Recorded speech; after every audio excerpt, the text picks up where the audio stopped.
O Tribunal Regional do Trabalho da 8ª Região, por meio de sua Escola Judicial, oferece a palestra Soluções Criativas para a Execução Trabalhista e Manejo dos Convênios Eletrônicos.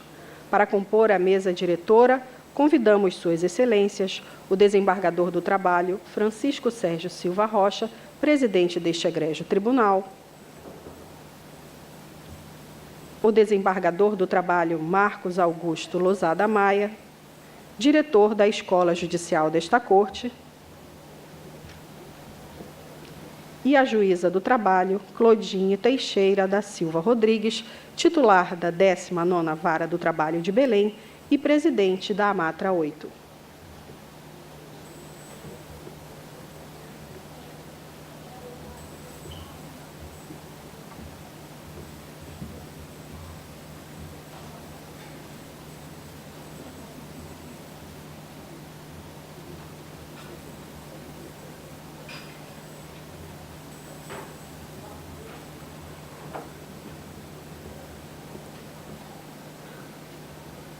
Usará da palavra para dar as boas-vindas o presidente deste egrégio tribunal, desembargador Francisco Sérgio Silva Rocha. Bom dia a todos. É com grande satisfação que o Tribunal do Trabalho da 8ª Região recebe o Dr. Homero para mais um evento da sua escola judicial.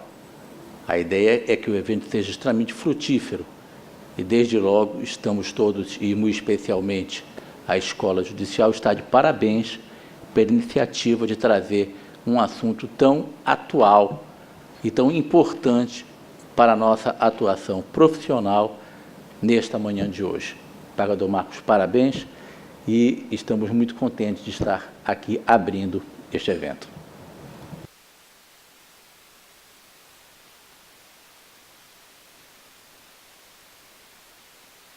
Neste momento, o desembargador diretor da Escola Judicial irá apresentar o ilustre palestrante.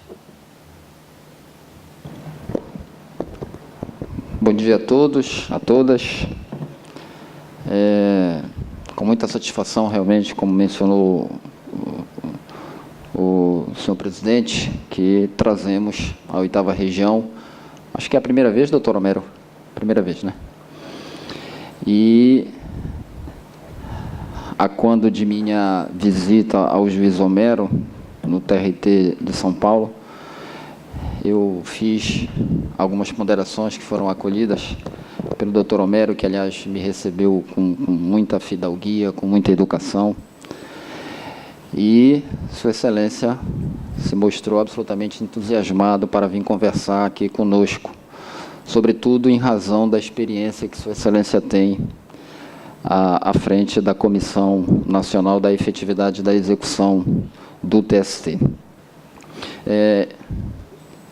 Doutor Homero, me perdoe se vou ser omisso em algum ponto, mas é importante ressaltar que o juiz Homero é titular da Vara 88 do Fórum da Barra Funda de São Paulo.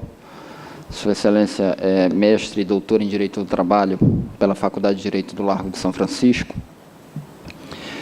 Como mencionei, é coordenador da Comissão Nacional da Efetividade da Execução Trabalhista, é professor de Direito do Trabalho, é professor de Seguridade Social na Universidade de São Paulo. Aliás, Sua Excelência, com a educação que lhe é peculiar, fez uma visita guiada a mim e a doutora Nazaré Rocha, quando da nossa última estada em São Paulo, na Universidade de São Paulo, e ali nós podemos perceber o quão é dedicado o juiz Homero na vida acadêmica. E aí tenho absoluta convicção de que todos nós aqui sairemos extremamente satisfeitos com a manifestação do juiz Homero. Sua Excelência, repito, tem uma larguíssima experiência no processo de execução. Não sei se cometo alguma falha, mas ele acabou de me relatar que foi ontem, doutor Homero, que Vossa Excelência conseguiu pagar os primeiros processos da VASP, depois de muita dificuldade, depois de aparar várias arestas, Houve uma solenidade ontem no TRT de São Paulo, onde se conseguiu pagar os primeiros reclamantes da leva de 6.000 processos da VASP. Então, tenho absoluta convicção de que todos nós ganharemos com a participação do juiz Homero, e estou aqui incumbido de saudá-lo. Seja muito bem-vindo, doutor Homero. Espero que a sua permanência entre nós seja absolutamente frutífera e tenho absoluta convicção de que o será.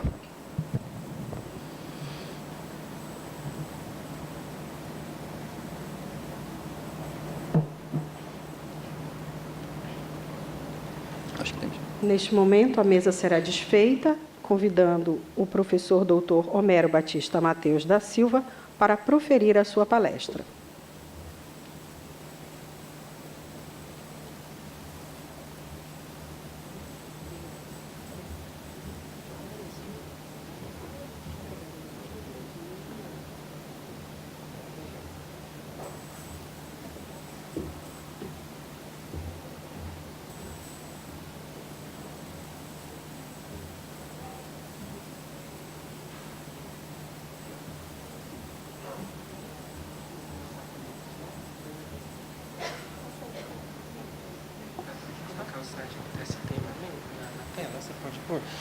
Bom dia a todos.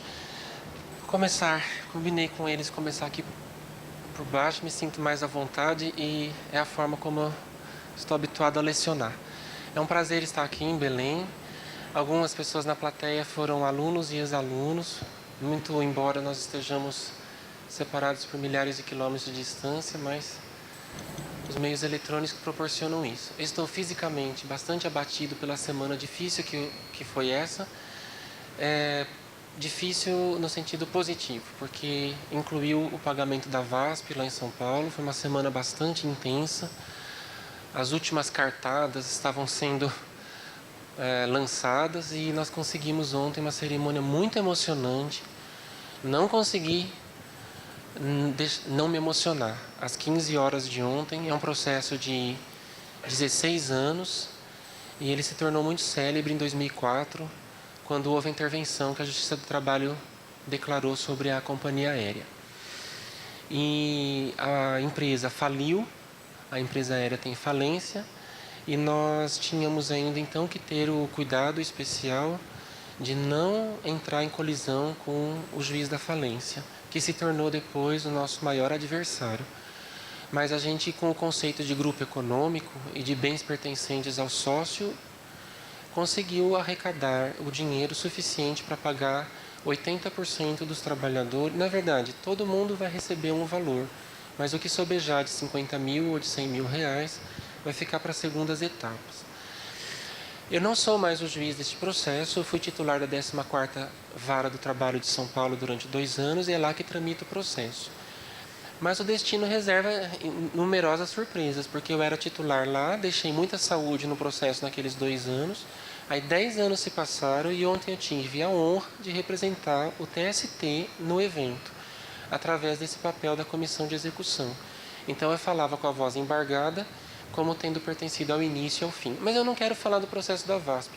Esse processo é complexo, demandaria uma explicação, talvez um dia, só para contar de como foram os recursos utilizados lá. Eu só estou me penitenciando porque foi fisicamente muito desgastante. Eu estava em Brasília, no evento de investigação patrimonial, e tínhamos que ficar atentos ao STJ para ver se não ia sair nenhuma medida contra o pagamento. Então, o trânsito entre o TST e o STJ foi feito umas 8 vezes ali no espaço de 2 dias. E tá ótimo, deu tudo certo, eu só estou comentando a dificuldade de conciliar todos os eventos.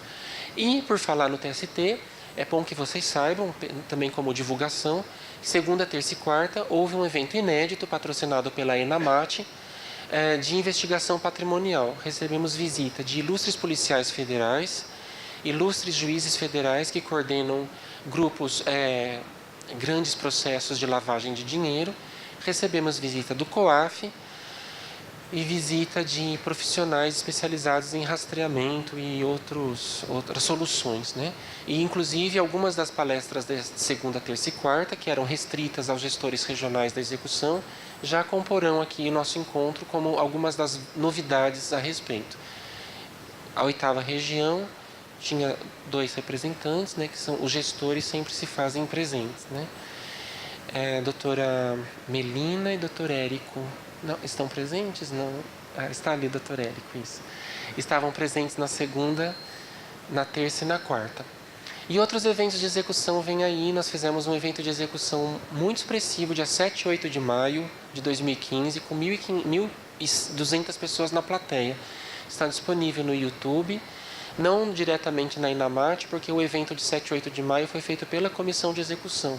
Mas grandes palestras de execução foram proferidas. Deixo a sugestão para completar os estudos, para completar essa palestra de hoje, para que vocês conheçam palestras do Flávio Archel, do Marinoni, do Scarpinella, de pessoas que refletem a execução. Bom, deixe-me apresentar rapidamente. O estimado desembargador Marcos Maia falou a respeito da execução. Eu não sei muito bem como que eu fui parar essa comissão de execução, mas acredito que o fato de escrever livro a respeito, o fato de estudar a respeito, fez com que em algum momento o nome chegasse a pessoa do ministro Levenhag. Eu sou juiz do trabalho há 20 anos e o que me credenciou para enfrentar a execução e gostar do que faço foi ter sido servidor por 4 anos. No balcão e na execução, porque ninguém gosta de execução, toda vara tem um servidor que cuida da execução e em algum momento eu devo ter sido esse servidor, aquelas arrematações malucas, aqueles embargos malucos, e ali comecei a despertar o gosto pela matéria. E academicamente, né, na faculdade, foi o objeto das minhas pesquisas lá do mestrado e doutorado. Bom, então o ministro Levenhag tem um mandato de fevereiro de 2014 a fevereiro de 2016, e é esse o nosso projeto de execução nesses 2 anos. Nós coordenamos a semana de execução, que não é simpática, porque a maioria dos colegas não aguenta mais semana, porque tem a semana do CNJ, a semana do tribunal, mas a semana de execução é uma oportunidade para nós refletirmos juntos. Inclusive, os servidores e os juízes que estão na plateia poderão aproveitar a semana de execução, a falta de condições de colocar mais processos em pauta, para tentar colocar algumas das ferramentas em prática. Chamar os servidores, fazer algum mutirão, algum treinamento, porque a gente não pode deixar o tempo passar. As ferramentas já estão disponíveis e a gente fica constrangido depois de saber que estava disponível e a gente ali enxugando gelo, empurrando a pedra ladeira acima, e já estava tudo disponível. Quero agradecer imensamente o esforço do desembargador Marcos Maia, quero agradecer a Matra por ter se envolvido também no dia de hoje, na nossa palestra. O Tribunal da 8ª Região me acolhe muito bem e eu acho que é um tribunal com uma boa visibilidade para implementar essas medidas de execução e fazer escola. Como, de fato, o Tribunal da 8ª Região, mesmo que não saiba ou que não quisesse, já fez escola com algumas medidas de execução. A Resolução 138 do CSJT, que cria os núcleos de pesquisa patrimonial, foi inspirada, em parte, nas experiências que o Pará tinha a respeito dos núcleos de investigação. As questões, eu brincava ontem com o Dr. Érico, antes de ontem, a respeito de acompanhar o oficial de justiça, um caminhão, um rebocador, um guincho, são experiências muito bem acompanhadas, que comportam soluções para um tribunal de um porte médio para grande como este. E as questões relacionadas com a realidade socioeconômica de um Estado de grande dimensão territorial. Então saibam disso, orgulhem-se, e há muito que ser feito ainda. Então eu faço votos que uma palestra como essa replique e faça com que as ferramentas sejam utilizadas. Nós vamos fazer um intervalo às 10 horas para o café, de apenas 10 minutos, e na volta eu pretendo fazer, não sei o quanto eu vou conseguir, fazer ao vivo aí alguma movimentação a respeito das ferramentas mais sofisticadas, mas só sofisticadas no nome, porque depois que a gente aprende elas são simples. A maior curiosidade da plateia me parece que é o Simba, porque é um convênio mais recente e as pessoas ainda não estão muito familiarizadas. Para agilizar, eu tomei uma medida de trazer em PDF pronto, então é de mentirinha, quer dizer, não é ao vivo, mas já está congelada a tela, mas só para rolar a tela e mostrar para vocês quais são os pontos que o olho tem que bater e enxergar, porque é como se viesse um extrato bancário de 90 páginas. Então a gente não pode esmorecer, mas com o passar do tempo o olhar treinado vai direto no ponto e consegue encontrar algumas soluções. Mas o Simba é o último estágio, porque antes disso a gente precisa entender as ferramentas que estão disponíveis. E vocês vão concordar que às vezes as ferramentas anteriores, que são mais simples, já resolvem o dia a dia. Não é toda hora que você tem uma VASP ou uma grande complexidade ali na comarca. Às vezes é uma questão mais simples, como testa de ferro, uma coisa básica, assim, o uso do laranja, né? Então tem a ferramenta do Banco Central chamada CCS, o cadastro do cliente no sistema financeiro. É muito eficaz para descobrir a diferença entre o sócio de direito e o sócio de fato. Eu ouso dizer que essa é a ferramenta mais revolucionária, mas tem que saber usar. Detectar que quem está no contrato social é meramente sócio de direito e não manda nada é um avanço muito grande. E o sistema financeiro te indica quem é o sócio de fato. Não é que você vai ter prova testemunhal ou vai ter uma fofoca, né? Está lá. Pelo simples fato de que o banco... Está dando microfonia, né? O banco, ao contrário do...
empresa, o grupo econômico pode ser provado por testemunha, mas a empresa autodeclara o grupo econômico para o Banco Central. E a gente não sabia disso ou não sabe disso. Então, se ela autodeclara, depois vai ficar difícil ela falar que foi mera coincidência. Isso nós já temos, então, duas vertentes ali, duas brechas muito expressivas para serem exploradas, e talvez com essas duas, a maioria das comarcas já conseguiria resolver numerosos problemas. Depois, se nada disso der certo, o SIMBA entra para ajudar a entender sinais exteriores de riqueza. Esse é o propósito do SIMBA. Não só a movimentação bancária atípica, que talvez a gente não consiga apanhar. A gente vê uns extratos, assim, movimentou R$1 milhão, a gente não tem muita noção do que significa isso. 1 milhão parece um número alto, mas no capital de giro de uma empresa não é um número alto. Então, movimentação bancária, o número é relativo. Agora, hábitos de consumo, sinais de riqueza, isso não é relativo. Destoa, não tem nenhum bem em seu patrimônio, mas tem rios de despesas ali, né? Então, o SIMBA entra no último estágio com essa expressão. Eu uso essa expressão sinais exteriores de riqueza porque é usado pela Receita Federal. Mas eu gosto de falar hábitos de consumo. Deixa eu já matar a curiosidade. Um exemplo que eu tenho apresentado em todas as palestras, algumas pessoas aqui já ouviram. É um exemplo verdadeiro do que aconteceu com o senador Luiz Estevão no âmbito da 10ª região. Ele não tinha nada em seu nome, não sei o quê, ninguém sabe, ninguém viu. E acho que você escutou esse exemplo numa apresentação, né, Marcos? E pagou, certa vez aparece no SIMBA o pagamento de uma, da revisão anual de uma BMW. Então o juiz de direito oficia a concessionária e fala como que ele pode ter feito o pagamento da revisão anual da BMW sem que a BMW seja dele. Um homem médio não paga revisões do vizinho, né? E a BMW de alto valor, né? Então oficia a concessionária responde dizendo o veículo tem essa placa e esse Renavan. Até então eu só tinha visto a informação. Esse cidadão, sem ter bens em seu nome, paga a revisão de um carro de alto valor agregado. Só. O juiz poderia, inclusive, ter considerado esse dado secundário, ou ter virado a página. Não sei, é difícil, mas enfim, porque chama atenção o veículo, o nome. O colega que descreve isso diz que na comarca todo mundo sabia que o nome Eurostar ou Euromotors era o nome de uma concessionária de altíssimo padrão. Ninguém entra na Euromotors impunemente. Então a pessoa pagou despesa nessa concessionária sem que nada esteja em seu nome. Então dá trabalho, mas é um trabalho de concentração que depois rende frutos. Oficia a concessionária identifica a placa e Renavan. Até então eu não sabia qual era o carro, só sabia que ele tinha uma despesa. Com base na placa e no Renavan, se descobre que o veículo tem um proprietário, aparece o nome, e com algum golpe de sorte, ou com boa fé, ou com boa vontade, se descobre que é empregado da pessoa, e empregado com salário mínimo. Não é falta de respeito quando a gente fala assim, descobriu-se que o veículo estava em nome da faxineira. As pessoas acham que é pejorativa essa frase, mas não é. Primeiro que é a pura realidade, a triste realidade do nosso país. E segundo, que quando fala salário mínimo é para chamar a atenção mesmo da discrepância entre a pessoa ganhar um salário mínimo e ter um carro de R$900 mil. Aí tem que tomar uma decisão. Os magistrados que me ouvem sabem que aí tem um momento da decisão solitária do gabinete. Presume a fraude ou fica dando chance, dando garida e fala, mas quem sabe a faxineira ganhou na loteria. Não, nesse momento, então, vem uma decisão dizendo, presume fraude. A sua faxineira tem um carro cuja manutenção é paga por você, então penhora o carro. Então o SIMBA, ele não resolve problemas, ele não vai resolver os problemas da nossa vida, mas ele abre uma guarida ali, uma chance para uma especulação. A gente nunca ia conseguir alcançar, ou dificilmente ia conseguir alcançar, rastreando todos os empregados, todos os bens em nome do empregado, ia ser uma complexidade muito grande. Esse é um exemplo já antigo. Eu trouxe 4 exemplos aqui, com a ajuda do colega Marcos Barroso, que é nosso colega da comissão, que é o juiz substituto de Minas Gerais, e que acho que esteve aqui, né, em julho, acho, né? ele me forneceu alguns PDFs que mostram assim na tela a discrepância. Você está lendo lá, de repente aparece lá uma informação que destoa, né? Então, esse é o último estágio, esse dá um pouco mais de trabalho, nenhum juiz vai conseguir fazer Simba todos os dias, nenhuma vara se dá o luxo de ter um servidor que vai ficar fixo nisso, e o Simba demora também, porque você tem que lançar a investigação e depois aguardar a resposta. Ele não sai na hora ali, depois vem as respostas dos bancos.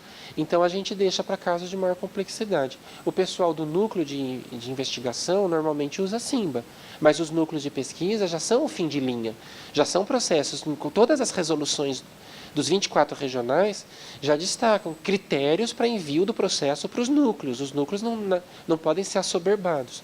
O colega que vai enviar o processo para o núcleo deve fundamentar como sendo um processo de maior complexidade. Provavelmente o núcleo vai usar o Simba mais do que as varas de origem, se bem que as varas de origem podem usar. Houve uma dúvida na hora de fazer o convênio. Acreditava-se que era poder demais na mão de todo mundo, porque a pessoa pode usar inescrupulosamente. Mas preferiu-se disseminar a informação a se restringir apenas aos juízes de núcleos ou juízes de centrais de mandados, oficiais de justiça, qualquer que seja o desenho que o regional tenha dado para esses sistemas de investigação. O sistema de investigação vai continuar a vida inteira, novos convênios vão surgir, eles fazem parte de um grande conceito de criatividade para a execução andar, sem a gente ficar dependendo de mudança de cultura, mudança de lei. O TST está apaixonado por um projeto de lei que está bem avançado no Congresso, o projeto de lei 606, que vai mudar um pouco a execução na CLT. Mas a gente não pode ficar sentado esperando. Esses projetos de lei mudam de acordo com o vento, embora tenha sido patrocinado pelo TST e abraçado por um grupo de deputados e senadores, mas isso depende ainda de muita tramitação, né? Que as pessoas me perguntam, a execução não deveria mudar por lei? Sim, leis bem intencionadas que objetivem aprimorar a redação, ninguém é contra, né? Mas a gente sabe da complexidade que isso significa. Enquanto a banda passa, né, a gente pode mudar paradigmas, mudar sistemas. Nesse encontro de segunda, terça e quarta, vários colegas relataram a eficácia de que essas medidas têm tido para aumentar o número de guias de depósito que as empresas pedem antes de ver a situação naufragar. Por exemplo, se você estivesse na posição dessa pessoa investigada e fosse flagrada com hábitos de consumo, provavelmente o advogado orientaria, vai lá, paga e abafa aquela execução, porque como a gente é muito fragmentado, um não comunica com o outro, provavelmente uma investigação que estava andando corta, ele não fala, eu aceito seu depósito e continuo a investigar em nome da nação, né? Continuo a investigar para os outros colegas. Então, aumenta muito a guia de depósito nos tribunais que aumentam o uso das ferramentas eletrônicas. A gente conseguiu essa estatística na semana de execução do ano passado, dos tribunais que determinaram ou sugeriram que houvesse um uso maciço das ferramentas eletrônicas nas varas que não marcaram audiências de conciliação por vários motivos. Então, que o juiz apresentasse ali 20 Simbas, 30 Simbas, 20 CCS, e aí houve um corre-corre na região. Porque, então, se ele vai descobrir que eu sou vinculado, eu até pago, para evitar que meu nome apareça no rol dos vinculados. Aquele juiz parece muito sagaz, é melhor eu depositar na vara dele, porque ele está quase chegando ao meu nome, né? E vocês acham que esses cálculos não são feitos? Isso foi um dos debates dessa semana sobre o que leva a pessoa a corromper, ou o que leva a pessoa a desvirtuar. Temos essa visão, existe uma visão moralista, de que a pessoa tem um fatalismo genético, nasceu para corromper, né? Mas, na verdade, é uma visão institucionalista por trás, o cálculo que é feito, né? O cálculo do risco, das perdas e ganhos, né? A chance de ser pega é muito pequena, as pessoas não se comunicam, os instrumentos não estão bem desenvolvidos. Então, comete os pequenos, médios e grandes delitos da vida. E, sabendo dessa amplitude, do uso maciço das ferramentas, o cálculo é refeito, esperamos que seja refeito para baixo, né? Diminua não sei, às vezes a gente fica cético, né? vê o processo famoso que está em curso em Curitiba, andando, e vem a toda a informação de que as práticas continuam no curso do processo. Isso realmente é intrigante para a nossa reflexão. Aí o fatalismo genético talvez explique, né, o que a pessoa tinha. Eu vou passar ali para cima para ver se eu consigo acessar, então, os primeiros itens.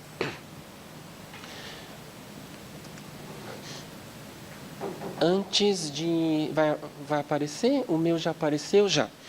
Antes de dar início aos dois principais, eu estou chamando já de dois principais, né? Dá para usar esse, será? Dá. Já deu, né? Antes de falar dos dois principais...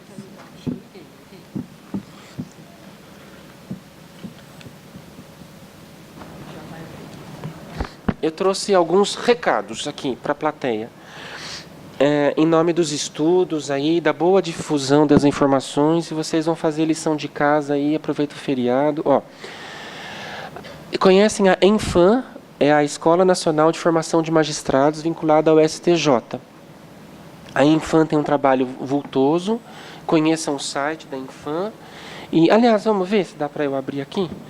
Eu quero destacar, que eu falava para o desembargador Marcos agora, que a ENFAM fez aquele trabalho de fôlego que foi feito no Código Civil de 2002, para divulgar enunciados de entendimento do Código de Processo Civil, patrocinado pelo STJ. Aqui, ó, ENFAM divulga 62 enunciados da aplicação do novo CPC. Os 62 enunciados estão muito bem escritos, ajudam resolvem, não são panfletários, não são brigas de advogado com juiz, como que vai ser o novo código. Aí eu li com muito gosto e eles resolvem alguns dos nossos dilemas da fase de conhecimento, que a maioria da plateia está preocupada com fundamentação de sentença, 489, a maioria já ouviu falar do que vem aí. Decisão surpresa. Desembargadores que me ouvem resolve muito problema de aplicação no tribunal. E temos o incidente de resolução de demanda repetitiva, tem 10 enunciados. E temos execução, é a área que me interessa. Temos bastante matéria de execução para reflexão. É uma boa propaganda para começar. E, por favor, vão atrás. É bom estar antenado, porque muitos dos assuntos a gente nem sabe que a polêmica existe. Essa é a parte que dá um vazio existencial, né? Porque você nem sabia que estavam debatendo e já vem lá a resposta. Melhor assim. Segunda notícia, não é tanto para a plateia quanto é para o presidente do tribunal.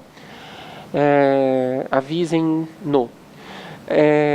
Serasa é um órgão privado, que todos conhecem por ouvir dizer, que tem um sistema de controle de inadimplência no sistema bancário, cheque sem fundo, né? E a Serasa fez um convênio com CNJ essa semana. Está no site do CNJ. Não vou abrir todos os sites, vocês abrem depois. Mas aí está escrito que a Serasa se antecipa e se voluntaria para oferecer a base de dados de mão dupla. Eles nos oferecerão todas as informações cadastrais que nós pedirmos. Todos os endereços atualizados, porque a pessoa não pode mentir o endereço no banco, ela pode mentir na junta comercial. Até no tribunal eleitoral mente, mas ela dificilmente consegue mentir no banco. Os bancos têm sistemas bastante complexos, até o gerente tem que visitar em loco em alguns casos, sabem disso? A abertura de contas sem muitas referências, eles vão em loco ver o endereço.